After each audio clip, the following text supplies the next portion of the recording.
r/writers of horror. Posted by you/Carl 1961. There is a town that doesn't exist. You don't ever want to go there. Second part. Friends. Part 1 video link in description. Please check out. Okay, so you've arrived in Refikul and survived through the night. It's early morning now and you should be safe, well, relatively safe. Now you can begin exploring the town at your leisure, but not too leisurely. You are still on a timetable here. First, note the time on your watch. Depending on the time of the year, you should have anywhere from 10 to 15 hours of daylight to work with.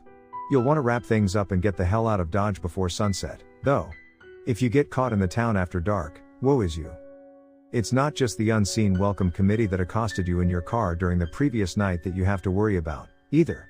If you don't leave Refikul before nightfall, you'll never be able to leave at all. You'll discover that the road you came in on that leads back to the interstate is gone. Vanished, like it never existed. Then, my friend, to paraphrase the great actor Vincent D'Onofrio, you are going to be in a world of shit. And don't try judging the time by the sky, either. That would be a bad mistake.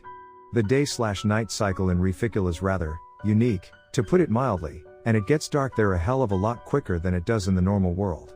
The minutes and hours pass just as normally there as they do anywhere else, but you won't notice any transition in the light levels. That is to say, the sun doesn't seem to move across the sky throughout the day. It pretty much stays right where it's at until dusk, then it really books it to the horizon, like a sped up sunset in a movie. Basically, it goes from day to night like that. You'll probably notice the clouds are stationary, too. Like the weather pattern has just stopped. Frozen. I honestly couldn't tell you whether this phenomenon was a lingering side effect of whatever it was that happened to the town back in '76 or if the force that dwells within the town does it intentionally to catch unsuspecting visitors off guard, but I have a suspicion it might be a little of both. So if you have any reasonable facsimile of intelligence, calculate what time it usually gets dark based on whatever season it currently is, keep a close eye on your watch, and make it a point of hitting the road well before then. Now take a moment to gather your bearings and look around.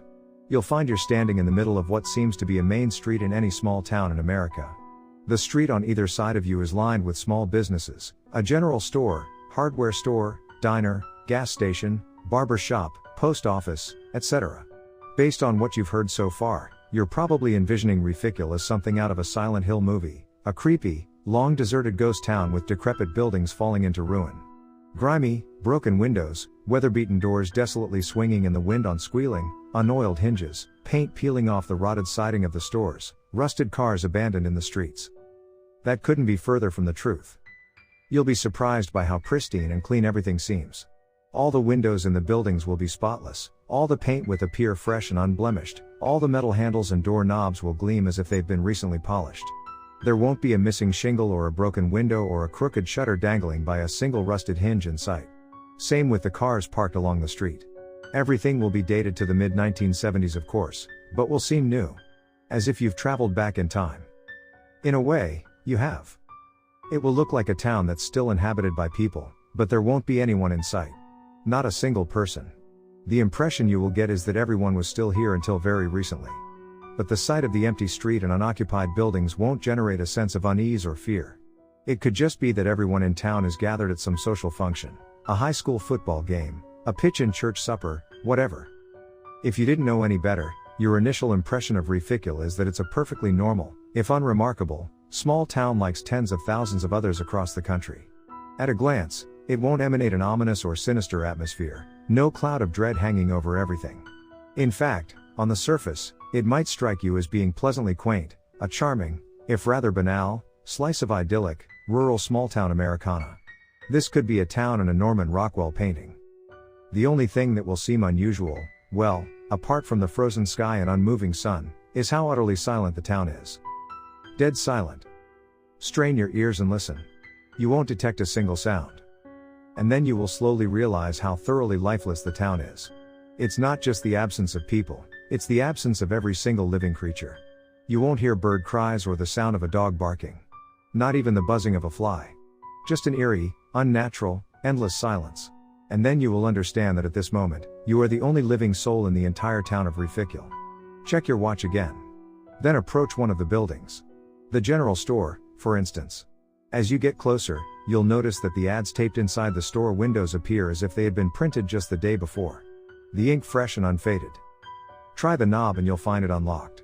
Enter the store and the bell above the door will announce your presence with a merry little jingle. Well, it would if there was anyone else there to hear it. You'll be shocked to see that the electricity is on, lights burning in the ceiling. As if this place was still doing business and the store owner just stepped away for a moment. Glance at the counter and you'll half expect to see the shopkeeper standing behind the old-fashioned cash register, waiting to greet you. There won't be anyone there, of course. Take your time and look around. Again, no indication that this place has been vacant for decades. Not a speck of dust on anything, and the air will smell fresh and clean. Wander through the store and inspect the merchandise on the shelves. All the canned and dry foods will appear brand new. The dairy products and bakery goods will look like they were just delivered that morning. The produce will look ripe and newly picked. Even the meat in the butcher's case will seem fresh. Go behind the counter and ring open the cash register, if you wish. There are still stacks of money in the till. Take it out and examine it, but, and this is very important, don't be tempted to pocket any of it. In fact, don't try to take anything from Reficule back with you as a souvenir. The town won't let you leave with it. I can't be more specific than that, it's all the old man would say. I can't tell you what will happen if you try, but you probably wouldn't want to find out. You can look, you can touch, but make sure you put everything back and leave it exactly as you found it. If you're finished exploring the general store, leave, and go across the street to the hardware store. Enter and you'll find the same deal. Everything in place, everything clean and orderly, the steel of the tools gleaming without a speck of rust, but not another living human being in sight. Go to the back of the store and you'll find a staircase to the second story. Take it up to the top and you'll find a closed door. Open it. It's a small 2-bedroom apartment that belonged to the hardware store's owner and his family. In the living room you'll find one of those big, old-fashioned console TVs with the tacky faux wood paneling. Turn it on. It works, but there's nothing but snow on the screen and static emanating from the speakers. Change the channels all you want, you'll never get a picture. Investigate the rest of the apartment. In the bedrooms, you'll notice that the blankets are pulled back and bunched up at the foot of the mattresses, as if the bed's former occupants had been sleeping, but had gotten out of bed abruptly for some reason, and never gotten back in. There's not much else to see here, so leave the hardware store.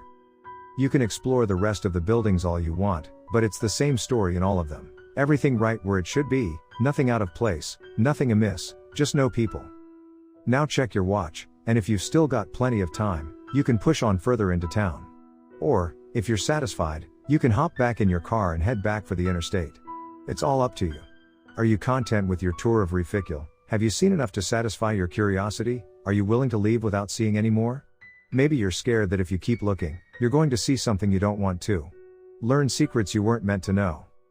If you know what's good for you, you'll just get the hell out of there and never look back. Let sleeping dogs lie. Oh no, of course not. You've already come this far. And you're still so eager. Still so curious. You want to learn all you can, don't you? Solve the mystery of what happened to the town and its 478 inhabitants. I don't blame you. I felt the same way during my visit.